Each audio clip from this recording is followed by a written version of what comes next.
ഹക്കോ ലേക്ക് view Kallanchery Kumbalangi വിപുലമായ സൗകര്യങ്ങളോടെ പ്രവർത്തനം ആരംഭിച്ചിരിക്കുന്നു. റെസ്റ്റോറന്റ് പ്രവർത്തന സമയം 4 PM to 10 PM. India Pentecostal ദൈവസഭ എറണാകുളം സെന്റർ കൺവെൻഷൻ സമാപിച്ചു. 8-ാം തീയതി ബുധനാഴ്ച ആരംഭിച്ച ഇന്ത്യ പെന്തക്കോസ്ത് ദൈവസഭ എറണാകുളം സെന്റർ കൺവെൻഷൻ സമാപിച്ചു. ഞായറാഴ്ച സംയുക്ത സഭ ആരാധനയോടെയാണ് സമാപിച്ചത്. പള്ളുരുത്തി അർജുനൻ മാസ്റ്റർ ഗ്രൗണ്ടിൽ സെന്റർ പാസ്റ്റർ സണ്ണി അലക്സാണ്ടർ ഉദ്ഘാടനം ചെയ്ത സുവിശേഷ യോഗങ്ങളിൽ പാസ്റ്റർമാരായ Denny Paul, faith blazer, Aneesh കൊല്ലം, ഫിലിപ്പ് പി തോമസ് തുടങ്ങിയവർ പ്രസംഗിച്ചു. ശനിയാഴ്ച മാസയോഗത്തിൽ IPC സഭ state joint secretary pastor Raju Anikkad പ്രസംഗിച്ചു.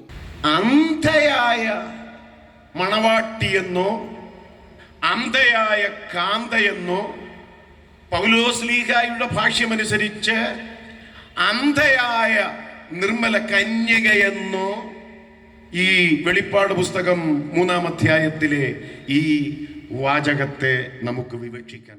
ശനിയാഴ്ച യുവജന മീറ്റിംഗിൽ പാസ്റ്റർ ബേബി തോമസ് പോർച്ചുഗൽ പ്രസംഗിച്ചു. സോദരി സമാജ യോഗത്തിൽ സിസ്റ്റർ ശ്രീലേഖ പ്രസംഗിച്ചു. ഞായറാഴ്ച സഭായോഗത്തിൽ centre vice president pastor MJ Dominic, pastor John Zacharia എന്നിവർ അധ്യക്ഷത വഹിച്ചു. പ്രശസ്ത കൺവെൻഷൻ പ്രഭാഷകൻ പാസ്റ്റർ TD ബാബു പ്രസംഗിച്ചു. തിരുവത്തായ ശുശ്രൂഷയ്ക്ക് സെന്റർ ശുശ്രൂഷകൻ പാസ്റ്റർ സണ്ണി അലക്സാണ്ടർ മുഖ്യ കാർമ്മികത്വം വഹിച്ചു. News bureau, Palluruthy.